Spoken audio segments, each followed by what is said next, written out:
Hi Fox, une vidéo un peu rapide ce soir pour vous tenir au courant de là où nous en sommes, ce que nous avons déjà fait, là où nous allons et le quiz que vous ferez le 3 novembre. Donc récap des 3 premiers cours que nous avons fait ensemble. Premier cours sur le Digital Mindset avec, puisqu'on est en cours de marketing digital, définition du marketing, vous vous souvenez, créer de la valeur pour 3 éléments, l'écosystème, l'entreprise et les clients. Et puis définition du digital, avec ce qui est entre le numérique et ce qui est cybersécurité, cybernétique, et ce qui est au milieu, ce qu'on peut toucher, ce qu'on peut faire, c'est le fameux digital. Donc retenez bien cette notion-là, c'était le premier cours. Deuxième cours, on a travaillé sur l'innovation avec le fameux NBIC, et on a détaché des NBIC, nanotechnologie, biotechnologie, sciences informatiques et sciences cognitives, on a détaché de ces NBIC 2 éléments qu'on a mis un peu en avant, l'IA et le fameux Web3, et le 3e cours était sur le fameux No Limit. Alors No Limit, c'est No Magnificent Seven, donc ce qu'on appelle en Europe et en France les GAFA, ou ce que l'Europe peut appeler les plateformes systémiques, avec, n'oubliez pas, Nvidia, mais il y a bien sûr Microsoft, il y a bien sûr Tesla, il y a bien sûr Google, Amazon, Facebook et Apple, qui sont les big tech, et qui sont capables, en ajoutant Alibaba, en ajoutant Tencent, 7e entreprise du monde grâce à WeChat, qui arrive à avoir des résultats absolument incroyables qui n'auraient pas été possibles avant le monde du digital. Donc ça, c'est ce qu'on a fait dans les 3 premières séances. Dans la prochaine séance, on abordera un aspect très pratico-pratique du marketing digital qui est le search, le référencement, qui assure la visibilité de l'entreprise. Si vous n'avez pas de search, si vous n'avez pas de référencement, si vous n'avez pas travaillé ces matières, l'entreprise n'est pas visible. Elle n'est pas visible ni dans le e-commerce, ni dans Google, ni dans les réseaux sociaux, ni dans les applications. Donc elle est visible nulle part, elle est invisible. Vous n'existerez que par la pub classique et par les magasins physiques. Donc bien sûr, le search est un élément extrêmement important, et nous allons détailler tous les éléments du search. Alors attention, longue litanie, vous n'allez rien comprendre de ces acronymes, mais le but c'est que après le 3 novembre, vous soyez hyper à l'aise avec le fameux SEO, optimisation gratuite, le SEA, le advertising payant, le SMO, donc les social media optimization, le ASO, App Store optimization, c'est comment faire progresser son app dans les magasins d'applications, avec le retail media en plus, et tout ça va déboucher sur un avenir du search qui est sur le SGE, donc le Search Generative Experience, c'est le search à la sauce de l'IA dans les grands moteurs de recherche, et chez Microsoft aussi qui s'aventure dans ce métier-là. Ils avaient raté leur introduction dans les moteurs de recherche avec Bing, et maintenant Bing plus OpenAI, ils essayent de rattraper le retard vis-à-vis de Google Search Engine, ce qui n'est pas une mauvaise chose, mais Google Search Engine a son petit Bard qui arrive, donc l'un et l'autre se tirent la bourre, c'est normal, c'est de bonne guerre. N'oubliez pas que tout ce qui est sur le site toutsurmarketing.com/mmc en majuscule est censé, donc jusqu'au cours numéro 4 que nous aurons vendredi 3 novembre, est censé être acquis, à savoir donc le syllabus, nos 8 épisodes que nous ferons ensemble, la lecture des acronymes, ce que vous sachiez ce à quoi correspondent ces acronymes, que vous l'ayez toujours sous la main pour pouvoir vous aider, la lecture du lexique avec une centaine de concepts importants, la lecture du dictionnaire avec ses 480 entrées, toutes aussi passionnantes les unes que les autres, mais que vous soyez quand même au courant de tous ces termes. Je considère qu'à partir du cours de vendredi, vous avez téléchargé ces documents, que vous les avez parcouru très légèrement, et que vous êtes, ou même parcouru activement suivant votre niveau, et que vous êtes au point sur tous ces éléments-là. Le quiz que nous ferons vendredi 3 novembre portera sur UXCX avec la finalité de l'UXCX. Pourquoi est-ce qu'on enchante le parcours client? On l'enchante tout simplement, au bout du compte, pour faire des ventes, pour fidéliser, pour faire en sorte que les clients nous parrainent, le fameux referral, donc le AAARRR, le dernier R c'est referral, donc on veut que le client nous promotionne, soit notre ambassadeur, d'où le fameux NPS, Net Promoter Score. On veut que le client soit notre promoteur. Donc la finalité de tout ce marketing, de tout ce digital, de tous ces efforts dans toutes ces matières, c'est que le client nous achète, nous aime, nous recommande et qu'on devienne une love marque. C'est pas pour rien qu'on est dans le cours marketing, marque et communication. C'est parce que la marque est un élément extrêmement important. Je vous rappelle que la pierre angulaire et le plus important, vous vous souvenez des 3 piliers du marketing digital, il y a le user avec son persona, il y a le parcours avec l'expérience client, et il y a en dernier point la data, puisque qui dit digital dit data, donc les 3 piliers. N'oubliez pas que le premier pilier, c'est l'utilisateur, le client, et ce client et cet utilisateur représentent un segment de marché que l'on représente sous forme d'un persona.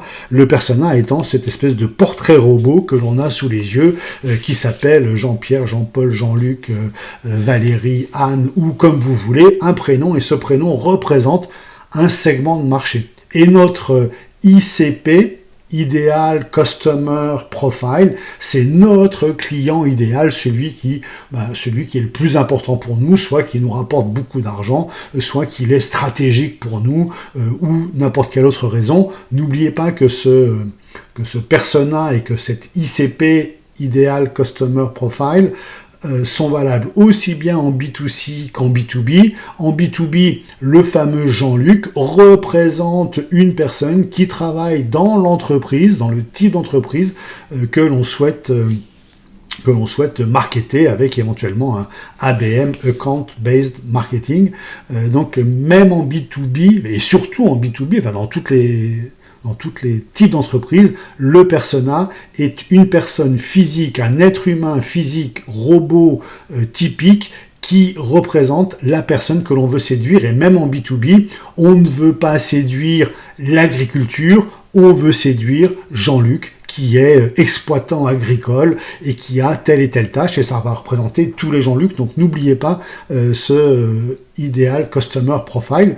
On parlera aussi dans le quiz des DNVB, Digital Native Vertical Brand, avec cet élément très important de verticalité. Ça veut dire que on a intégré verticalement la filière et qu'on propose une offre, un produit mieux fait que ce que font les ténors du marché. Et donc on est des petits, les DNVB sont des petites marques par destination qui viennent embêter les géants du marché sur un segment très précis.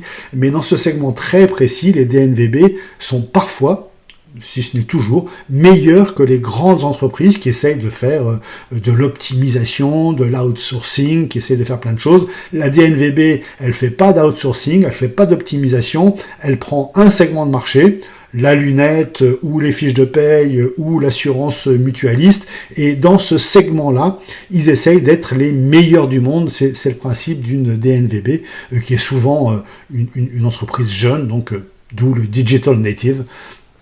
Donc retenez bien ces DNVB, elles sont extrêmement importantes avec les exemples qu'on a pu citer en cours. Dernière question du quiz, ça portera sur les apps et le web. La différence entre une app et un site web. Ne vous laissez pas berner, et je sais que vous faites la différence, mais maintenez bien cette différence. Une app n'est pas un site web pour plein de raisons. La première raison, c'est que l'app, elle est sur notre écran et que on peut la lancer d'un simple clic de doigt et d'un simple touch. On peut lancer et on est directement dans l'univers de la marque. Alors qu'un site web, il faut se souvenir de son URL, où il faut repasser par Google, où il faut repasser par ses favoris, trouver le site auquel on pense. se reloguer sur le site et le site web ne nous permet pas, même s'il y a des Progressive Web Apps, des PWA, ne nous permet pas de faire du push, ne nous permet pas de rappeler des choses, ne nous permet pas d'avoir une interaction comme peut l'avoir l'application. Donc voilà ce que nous avons fait, ce que nous allons faire, ce sur quoi portera le quiz, et je voudrais ajouter une petite notion que je n'ai pas traitée la dernière fois, que je vais traiter cette fois-ci et sur lequel je vous donnerai un exercice à faire. Ce sera un exercice entre deux cours à partir du 3 novembre. Ça portera sur la fameuse matrice VUCA, matrice 4 cases, qui complète ou remplace le SWOT. Le SWOT étudie l'interne et l'externe. Le VUCA étudie l'écosystème et tout ce qui touche l'entreprise en classant en 4 cases: volatilité, incertitude, complexité, ambiguïté. Classe en 4 cases tous les éléments de l'écosystème. Donc ces 4 cases se répartissent selon 2 axes. Un axe qui est la connaissance du passé ou la connaissance du présent. Est-ce qu'on sait bien où on en est aujourd'hui? Quelles sont les forces en présence? Ce qu'il se passe? Quels sont les brevets en cours? Quelles sont les technologies en cours? Qu'est-ce qui se passe au jour d'aujourd'hui? Donc ça, c'est le premier axe qui est en abscisse. Et en ordonnée, on a un autre axe qui est la connaissance du futur ou la prédicabilité ou la prévision que l'on peut faire sur ce qui va advenir demain. Et la case la plus facile, c'est la case de la volatilité. La case de la volatilité, elle est tout en haut à droite, c'est-à-dire que on connaît bien le passé, on connaît bien les forces en présence, on sait bien ce qui se passe aujourd'hui, premier point. Et deuxième point, on a une certaine facilité à prévoir ce qui va se passer demain. Et on met ça en volatilité, tout simplement parce qu'on ne sait pas si demain c'est dans 1 mois, 2 mois, 3 mois, ou 6 mois, mais on a une vision assez précise de ce qui va se passer demain et de où on vient. Donc on est en volatilité, c'est juste, on a un problème de date et de calendrier, on ne sait pas si, vous savez que le time to market est quelque chose d'important, on ne sait pas s'il faut faire notre offre tout de suite maintenant, ou attendre quelques mois pour faire notre offre, ou au contraire nous dépêcher pour la faire parce que le marché la demande déjà. Donc ça, c'est la case la plus facile.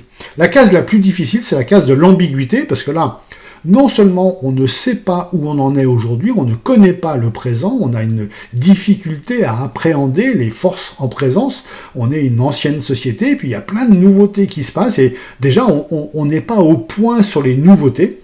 Et deuxième élément, on est encore moins au point sur ce qui va se passer demain. Donc là, c'est l'ambiguïté, c'est-à-dire que on ne sait pas les choses qu'on ne sait pas. C'est-à-dire qu'il y a une manière de ne pas savoir ce qui va se passer avec l'intelligence artificielle. Donc là, on sait que ça existe, on sait que les choses sont possibles, mais on ne sait pas comment ça va se passer. Et puis, il est une autre position que de ne même pas savoir ce que peut faire l'IA pour nous, qui s'en sert, comment on s'en sert, et comment justement déjouer les fake news. C'est ce qu'on appelle l'IAtrophie, c'est-à-dire qu'on est atrophié de l'IA, on ne sait pas discerner ce qui est de l'IA de ce qui n'est pas de l'IA. Donc vous voyez, il y a 2 niveaux d'ignorance, il y a l'ignorant qui sait qu'il ignore des choses, et donc éventuellement il pourra se rattraper en apprenant ces choses, et puis il y a l'ignorant qui carrément ignore qu'il ignore des sujets. Donc il ne connaît même pas le début du sujet, donc il sait encore moins qu'il ignore des choses sur un sujet parce qu'il ne connaît même pas le sujet. Donc ça, c'est ce qu'on appelle l'ambiguïté, donc c'est la position la plus délicate. Je vous laisse découvrir les 2 autres positions, la position de la complexité et la position de donc on a fait volatilité, de l'incertitude, donc incertitude et complexité. Et l'idée, c'est que vous preniez un secteur ou une entreprise et que vous placiez tout l'écosystème de votre entreprise, donc les clients, les brevets, les innovations, les concurrents, les technologies de demain, les fameuses NBIC, le Web3, la blockchain et tout ce que vous voulez, que vous placiez tous ces éléments sur la matrice VUCA, que vous fassiez donc un état des lieux de on en est où dans cette entreprise, dans ce secteur, par rapport à VUCA. Et après, le travail que l'on fait, c'est un peu le même travail que l'on fait avec SWOT, c'est de se dire, ok, on a des choses qui sont en ambiguïté, comment est-ce qu'on lève ces ambiguïtés? On a des éléments qui sont en complexité, comment est-ce qu'on lève la complexité? Autrement dit, si on veut faire un effort visuel, comment est-ce qu'on fait progresser tous les sujets vers en haut à droite, c'est-à-dire la case de la volatilité, et la case de la volatilité la plus extrême, c'est la position 1 que vous verrez sur la matrice que je vous passerai tout à l'heure. Donc, voilà ce que nous allons faire pour la semaine prochaine. Je vous souhaite une bonne semaine de cours. Nous, on se voit en toute fin de semaine, donc j'espère que vous aurez encore la force et la pêche pour le cours de marketing digital. Portez-vous bien, et d'ici là, je vous dis « That's all, folks ».